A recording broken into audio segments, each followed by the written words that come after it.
ওরে মা, ওরে মরবার আগে তোর মুখে একটু ঘন ঘন বাবা ডাক শুনতে চাই। ও মা, তুই আমাকে একটু ঘন ঘন বাবা ডাক। ও বাবা, বাবা, ও মা, মা রে, ও বাবা, বাবা গো, ও মা রে, ও বাবা, বাবা গো, মা মা মা রে, ও বাবা, বাবা গো। মা মা। দেখি, আমার বাবার অবস্থা এমন না। হ্যাঁ, দেখি তো এর মধ্যে কি আছে। দেখি, তুমি এর মধ্যে, আমার বাবা কোথায়? গিন্নি, তুমি বলেছিলে না যে আমি তোমাকে বাবা ডাকবো না, ডাকবো না, ডাকবো না। আর আমি বলেছিলাম তোমার মুখে বাবা ডাক শুনবো, শুনবো, শুনবো। তাই বাবা ডাক শোনার জন্য তোমার বাবাকে এখান থেকে মেরে ধরে তাড়িয়ে দিয়েছি। ইস, দেখেছো, বুড়ো মানুষটার শরীর খারাপ, কোথায় যাবে এখন? এই আমার মনে হচ্ছে বেশি দূর যেতে পারিনি। চলো এক্ষুনি আমরা দুজনে গিয়ে তোমার বাবাকে ধরে নিয়ে হসপিটালে যাই। আমি যখন বাবা ডাক শুনেছি আমার আর কোনো দুঃখ নাই। এখন যদি আমি মরেও যাই, মরেও আমি শান্তি পাবো। চলো গিন্নি, তোমার বাবাকে আমরা। দাদারা, আপনাদেরও যদি কারোর ছেলে মেয়ে না হয়ে থাকে আর যদি বাবা ডাক শুনতে ইচ্ছা হয়, তাহলে আমার মতন এইরকম প্ল্যান করে বাবা ডাক শুনবেন। কেমন? চলো চলো, শীঘ্র করে চলো, তোমার বাবাকে ধরে নিয়ে হসপিটালে যাও। আচ্ছা, চলো তাহলে। একই মাতৃগর্ভে লভিয়েছি জনম দুটি ধাতা। দুষ্ট নারায়ণ আমার দাদাকে বরাহ মূর্তি ধারণ করে হত্যা করেছে।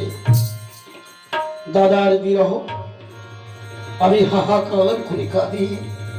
দাদা, দাদা, নারায়ণের হস্তে তেজিয়া জীবন পেয়েছি অতুলনীয় ধাও।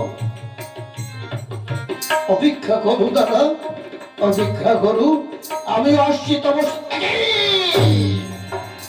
কি বলিলে দাদা, কি বলিলে? প্রতিহিংসা জাগাতে অন্তরে। হ্যাঁ, চাই শুধু প্রতিশোধ। দুষ্ট নারায়ণ, তুমি আমার দাদাকে বরাহ মধ্যে ধারণ করে হত্যা করেছ। তাই যেমন করে হোক না কেন নেব প্রতিশোধ, কিন্তু না,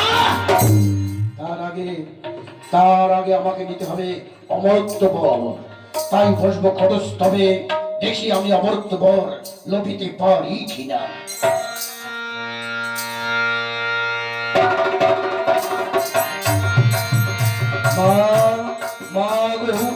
আর কতক্ষণ মাটির উচ্চ শিখরে বসিয়া ডাকি উমাদরে এই হালকি রাশি চৌদিকে জ্বলিয়ে গেল জ্বালাময়। কেটে গেল কত হিমালয় হিমধাতু, উঠতে পথে কেটে গেল কত শরৎ, কত বসন্ত, করুকে চন্দ্র না সন্তর ভাগীর যোগবিদ্যা সন্তানের তাকে। আয় আয় মা চামুণ্ডা চন্ডী সেই চাবন্দি শক্তি দেবা হত্যার প্রতিশোধ নিতে, প্রতিহিংসার আগুন জ্বলিতেছে দাউ দাউ করে। যতদিন বৈরীর রক্তে অগ্রজ না করবো তর্পণ, ততদিন শান্তি নেই, শান্তি নেই, শান্তি নেই। দেখে এলিনা, এলিনা পাশানি, জাকিরা পাশানি, অধম সন্তানটাকে করল না সুন্দর, তাহলে গ্রহণ কর অধম সন্তানের শীত। খান্ত ভক্তগণ খান, কেন হয়েছ আত্মহত্যা অগ্রসর? এই দেখো, আসিছি ছুটিয়া, রাহ মানবত বাপ। এসেছিস অনিষ্ঠুরা জননী?